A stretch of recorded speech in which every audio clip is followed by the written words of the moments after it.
You got something? Oh, I do? Uh-huh.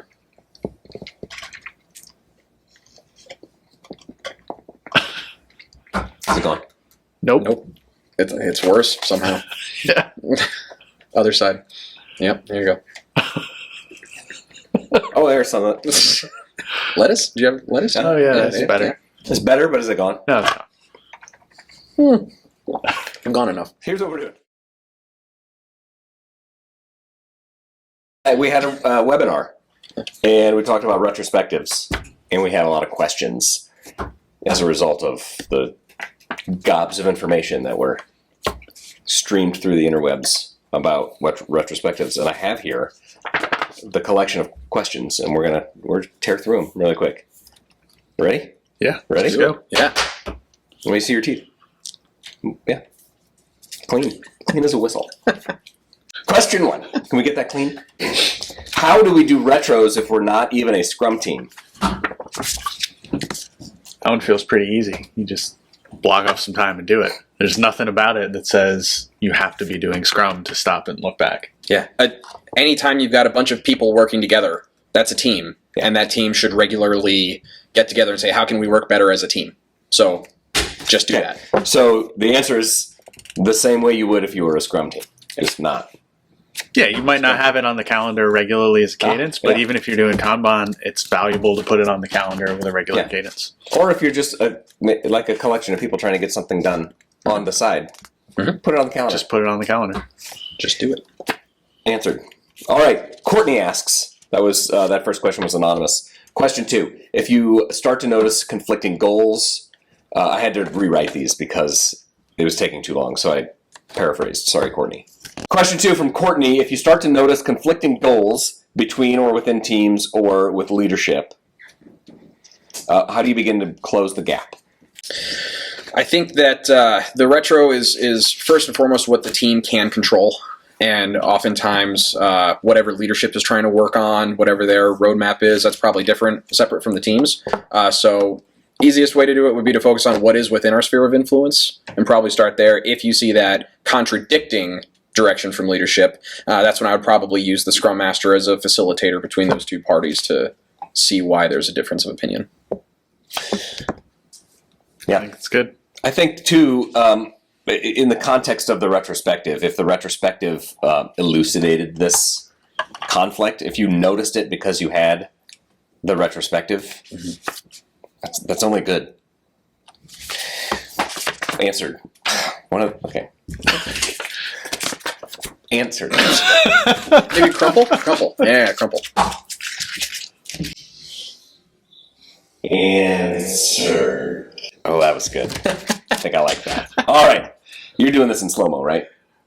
Anonymous asks, how can you do a quantitative retrospective if you're always changing team members? What do you think? Makes it real hard. I mean, that's kind of the point of keeping it the same team so that some of your metrics continue to show up. But if you're changing team metric or team members regularly, your quantitative retro is going to show the impact of that. So what you're able to see and what you're able to show, it might be different if you're changing team members and doing a quantitative than it'll probably force a topic change too. It's not how can we get better as a team, it's how can we get better at onboarding new team members constantly. If you're bringing on people for one sprint and then they roll off to something else, how can we make sure that we have everything they need for that sprint? It'll just change the topic of what you need to talk about. And sometimes it gives you the ammunition to say, let's stop doing that. Let's keep the team members consistent, because if you're able to show when you do that for a period of time, some of those metrics get better, which we expect it to, because you don't have so much churn in your team. Yeah, you need stability first. Yep. Yeah, right. So we should also be asking the question, why are we always changing team members? Yeah. This really didn't. I'm putting in an official request for stronger index cards next time. To yourself. Yes. Mike asks, what is the risk of having a manager at the retro? First and foremost, psychological safety. Anytime you have a power differential in the room, I'm going to be concerned of whether we would have the same conversation if that person wasn't there. And the easiest way to do that is to test. Have a retro with the manager in the room and have one without him, and just see how the tone changes. It doesn't matter how great a relationship the team has with the manager. If they're responsible for your pay raises and your promotions and your career, I'm going to be less likely to say something that could shine a negative light on you in front of your boss, even if it's not a big deal. But it's something that we need to work through for the team to get better at. Yeah, that's something we're dealing with one client right now is that situation. There's great psychological safety with the one group of team, but if you've got too much of a power differential between the people on there, they're carrying a lot of baggage, whether that's from that person directly or just from previous experiences they've had in other organizations. It doesn't have to be that person is a terrible tyrant. Yeah. People go into it with expectations and behaviors that they're carrying from other places. Yeah. Yeah, right on. I give that one a 4. Where on the website do these webinars live? I can tell you that they live in the resources. And since we ran this thing, we created a new section in the resources just for webinars. So sketchdev.io, click on resources. Done. All right. Anonymous asks, how do you get everyone to speak up in a retrospective, especially in cases where you've got some team members in the U.S. and some in other countries? It helps a lot to have things like quiet time where everybody's putting in their answers onto like a mural board or something like that. Just having that dedicated time where you have an expectation where people aren't speaking, because sometimes people will dominate the conversation. I think giving everyone an equal voice to, like, a mural board is one way to do it, where, hey, we're all going to use the same mode of communication. Whether if you've got some people in an office and some people virtual, I would have everyone go virtual. If you're having a problem with quiet people and loud people, the room tends to dominate whoever's on the phone. They can't pick up on all the side conversations and they feel left out, and so they get checked out and they do other stuff. If half of your team is remote, if you can't get them all into the same room, do it virtually. That way, at least everyone has the same difficulty or access to speaking. Depending on the type of retro that you're doing, sometimes it's also useful to specifically call out people by name, because sometimes that's a cultural thing, is people will wait to speak up until somebody else with more power or authority will speak up. Yeah. But calling out individuals by name to see if they have anything specific to say, what you don't want to do is make them feel like they're on the spot and they have to say something either good or bad. Yeah. But it creates that space for that individual to respond. Yeah. Yeah, so we talk about gamifying a lot of these meetings. Not that we turn them into a game, but we use some of the structures from games so that there are rules to this thing. And one of the rules is everybody gets a chance to write something down. Yep. So then everybody gets a chance to say what they wrote down. Yep. Yeah. Okay. That's fun. How long should retros take per sprint? Safe bet. This is Mike's question. Yeah. Safe bet, if it's a 2-week sprint, I would say at least an hour. I almost never get value out of any retro that's less than an hour. You just get into the conversation that you need to have, and then it's time to leave. We're talking about creating these structures where there's a set period of time for people to think about the past, write down what they thought about the past. I mean, if you have a half hour and you've done that part because you want to hear from everybody, not just the loud people, you have to give it some time. And you need the time to do some problem solving too as a part of it. I think if you're doing one of the specific intent retros, it can be significantly longer than that. It can be 2 or 3 hours to dig really deep into a specific problem. That's not something you're going to want to do every week. But if you've got the need to dig into that, give that plenty of space. Otherwise, you're just going to keep things at a superficial level. Yeah. The power of a retrospective is the conversation where, by both of us talking, we arrive at a greater outcome than if either just one of us talked. It's 1 + 1 = 3. So you need to have time for you say what you think, I say what we think, and then we figure out what that actually means together. Right on. Asked and answered. Question. How are retros different for non-digital teams? They're not. Are they? Yeah. Good. Next, how do you keep a retro from being overwhelming with all the tasks? This is facilitation. This is where you as a facilitator have to narrow down the focus. If you try to talk about all the things and change all of the things for better, you're going to have no idea what's getting better or worse. And if you have a static team, you have theoretically the rest of your lives to work through all the problems that you have. So pick a problem, figure it out, come up with an experiment for it, and just do that one. And then in another couple weeks, pick the next problem. Yeah, usually if we're doing one of those exploratory intent retros where it's just gather a bunch of information, get a bunch of cards from people saying a bunch of things, I will first, after you gather all of that, just set another block of time for people to, affinity group them to related things. Don't read through them all as a group, because that just turns into another half hour of let me read what somebody else wrote. Boring. People can do that on their own. They can group the things on their own.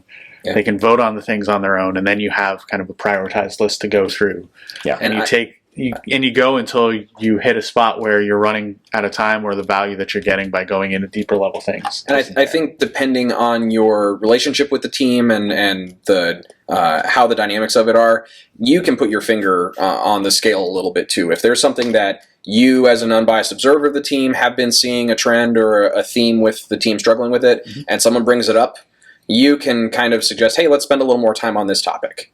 And guide the conversation into what you also see value in exploring. One thing that's important to remember with retros, and it's the same with backlogs, if the thing is an important thing that you're going to need to address, it's going to come up again. Yeah. So this isn't like your one-shot chance to deal with a thing that somebody said today. Yeah. If it's still important next week, they're going to say it again next week. Yeah. I mean, this is why we vote. I mean, this is the voting is the antidote to overwhelming.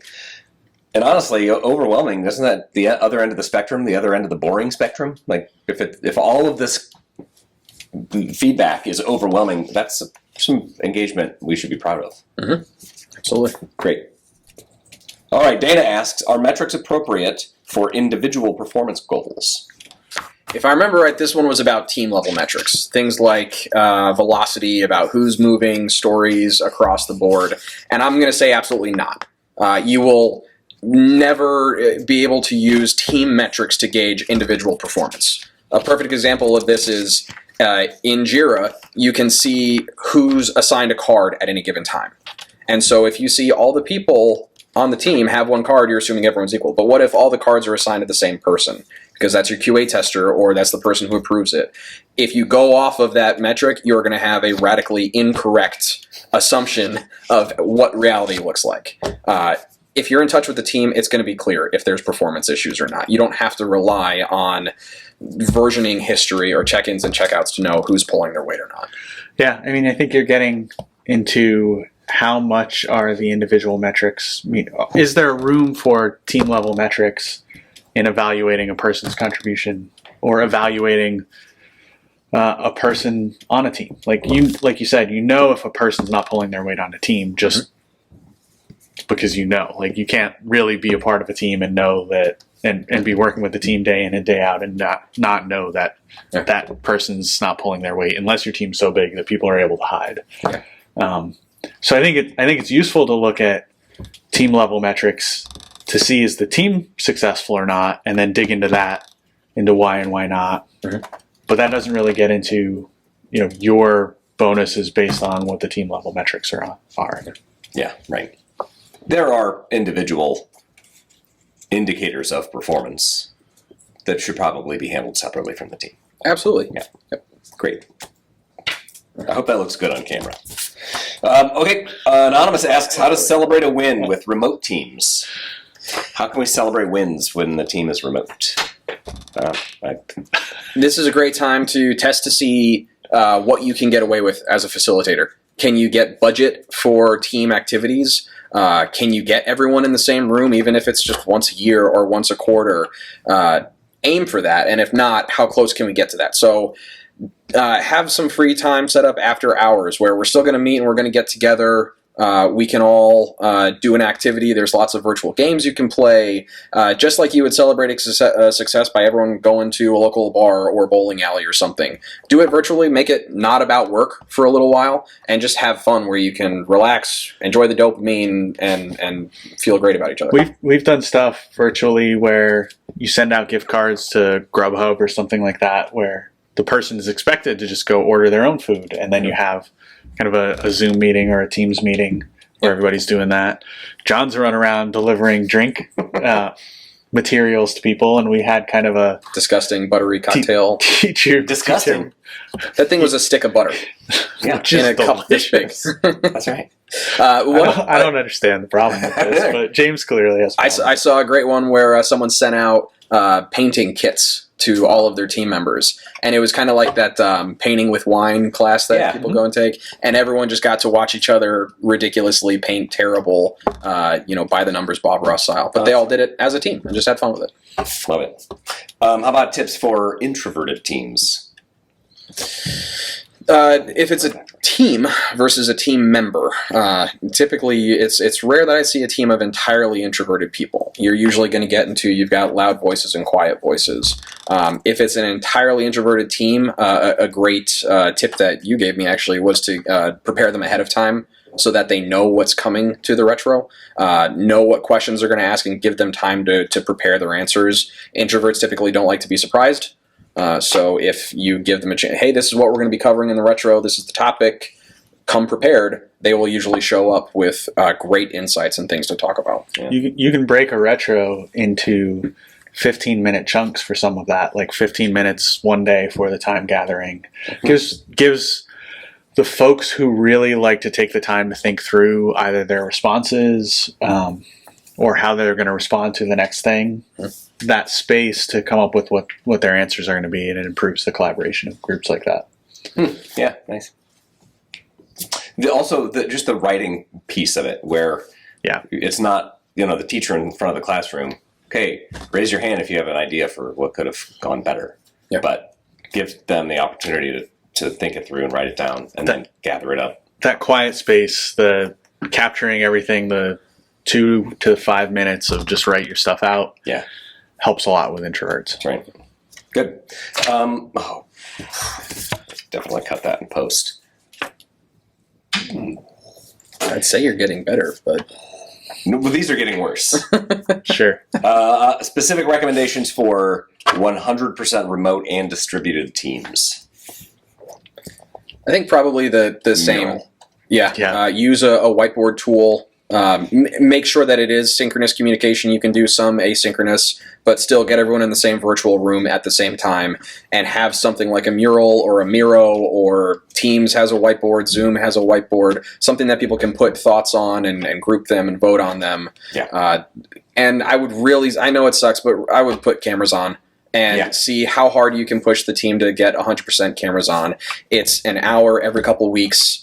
That is enough time to prepare yourself to look presentable on camera. But you get so much more communication from your teammates, getting to see, at least from here up, you understand when they're resonating with what you're saying and when it's confusing. Pants are still optional. Pants are optional always. But yeah, you get a lot more out of it, and you'll see them as real people rather than just blank names on a screen. Right on. Yeah, and I think the company owes it to the team to, at some point, get them together physically. I agree. Yeah, but you have to do it. You can't do it with chat. You've got to do it with like a Zoom call or a Teams call. Yeah. Like don't try to do asynchronous retros, because it's like texting each other and everybody's going to misinterpret what everybody else is saying. It's going to be a nightmare. Yeah, and everybody's doing something else at the same time. Yep. Yeah, great. Finally... How did you get so adorable? Oh, right. What? I said, you're throwing the cards as the star of this episode. Yes, the cards are the star. Finally, final question, last question. How did you get so adorable? Is this to each of us in turn? Or? I have no idea. It's just a question that was asked on the webinar. I have to assume that it was my me. webinar, so... it's got to be you. Spend a lot of time outside, healthy living, try not to smoke. CGI and post-production. A lot of filters, augmented reality. Yeah. Positive outlook. The end. Yo, that was like record speed. Are you happy there? Was that minimal riffage?